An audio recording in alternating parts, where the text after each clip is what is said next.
I'm going to start this video with the element of cute. Hey Scarlett, are you going to help introduce my video? You sit there and listen up. So I wanted to talk about how awesome Google Photos is. It's a free service that Google's run, and I have to point out this is in no way promoted or sponsored by Google. I'm just a huge fan. So it automatically syncs all photos and all content from your smartphone. You can also drag and drop any photos into it and it uploads into it. It has unlimited space for photos up to 14 megabytes. Anything higher than that, it'll downsize them. So if you do have some really important photos or videos, it does videos as well, only up to 1080p, you'd want to keep them on a separate hard drive because this will downsize them and compress them like a tiny bit, but to be honest, not really much. So you end up with squillions of photos, which you might think, well, what's the point of this? Well, you can delete them off your phone, which frees up heaps of space. You can delete them off your computer, which frees up heaps of space. But the coolest thing is the organization of it. So that was just all my photos kind of just thrown in there. So you can do cool things like albums, which when you upload photos, these aren't off my camera, these are aren't off my phone, these are off my actual camera. So now I've got an album just of these. I can like hit the share button and share it with people. But the coolest thing is up here where you go search. When you click there, it now shows you this. Now this is all done automatically. I haven't done anything. The only thing I've done is tell Google that that face is Brady, that face is Emma. Apart from that, I haven't had to touch it. So I can click on my face and it shows me every single photo of me that I've ever taken. Which is crazy. Even ones like this where I'm wearing like masks and hats and pulling funny faces. Even these ones here, which are video clips, it finds me. Even these ones here, I'm like really far away. Like even that one there, that's super dark, and I don't know what that one is, but that's a super dark photo. So that's kind of scary. Like I upload a lot of photos, so yeah, it must be able to do a pretty good job of me. But the scariest thing is if I go into my granddad's photo. I've only got about 20 photos of my granddad in here. This is him a few years ago. But if I scroll down, it's got all these photos from when he was a kid. And Google just knows that that's my granddad. It's not even a good photo. It's a horrible photo. Look how pixelated and dusty it is. Like these aren't good photos, yet it knows that's my granddad. Which kind of amazes me. Because they're all the photos I've uploaded. I've got a lot more on other hard drives and stuff.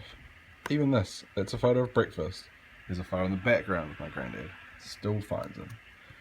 So that's pretty cool.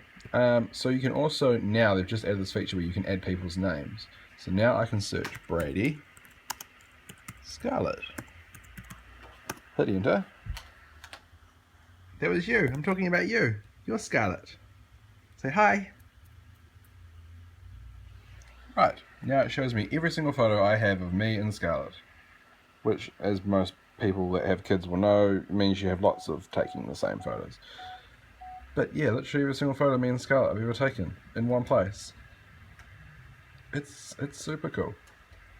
So, while the thing on my granddad was cool, obviously matching a photo 80 years apart, the creepy thing is with Scarlett, it has every single photo of Scarlett from here, which was yesterday, through till the day she was born, which is going to take a lot of scrolling, but it seems to build like a 3D profile of the person, and then as you upload photos it kind of applies them to that 3D model, but the 3D model is constantly changing. Like that's the day she was born, and Google knows that's Scarlett.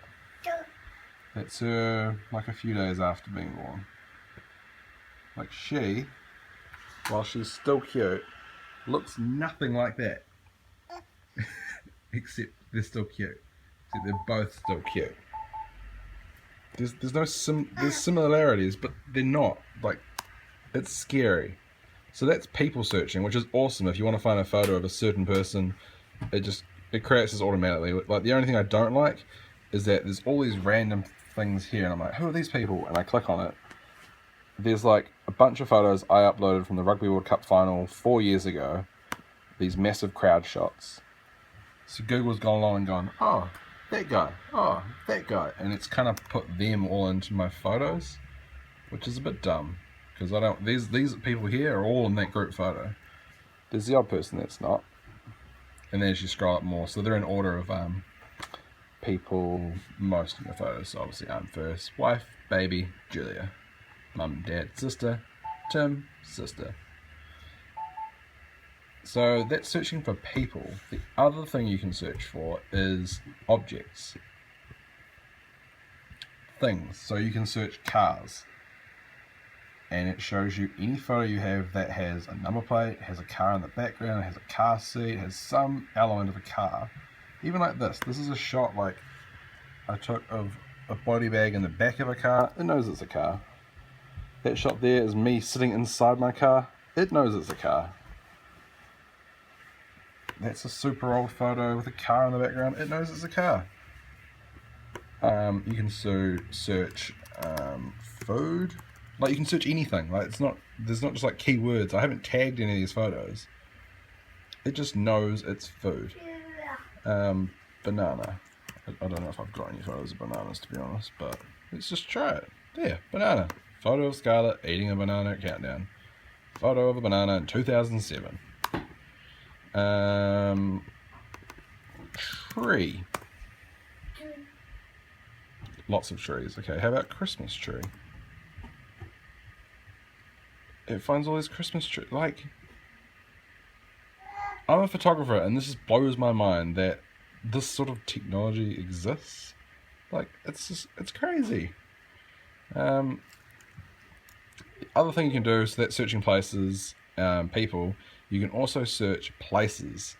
Now, the coolest thing about this is, obviously, like if I go into these photos here, this is when I was in Vietnam last month.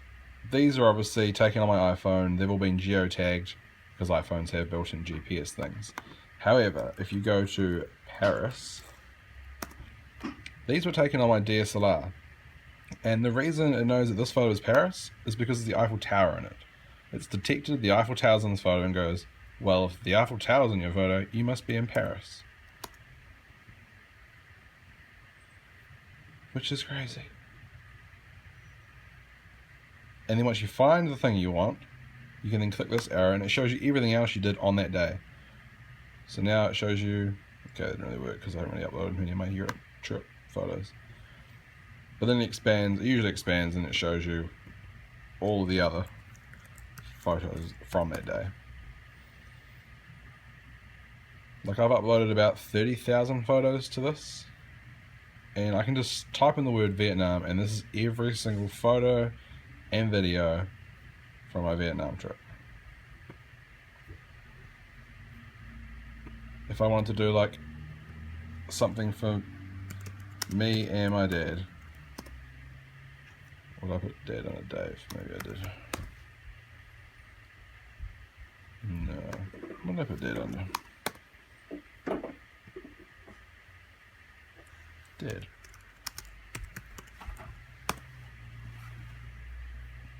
It then shows me all the photos of me and dad. Like even that, he's just like a little face in the background. It knows it's dad, it knows we're in Vietnam. But it's a very cool way of backing up your photos, but also just, I've for years just downloaded my iPhone to a portable hard drive and then cleared my phone off. I've never actually gone back and looked at those photos. They're just sitting on a hard drive. So this has actually made me kind of, it makes you actually use photos and look at them. Like this stupid photo. I would never have looked at that. That was before we went into the bush. If it wasn't for this. So yeah, the reason I'm now promoting this now is that Google Photos has just brought out facial recognition in New Zealand. Before today, you had to do some weird VPN stuff to enable it. But yeah, now it's to do with the copyright laws. Yeah. Oh, anyway. Are we done? Is that time up? I think she's telling me our time's up. Say bye. Say bye. So yeah, go download it if you want to back up your photos and categorize them. Hey! Hey!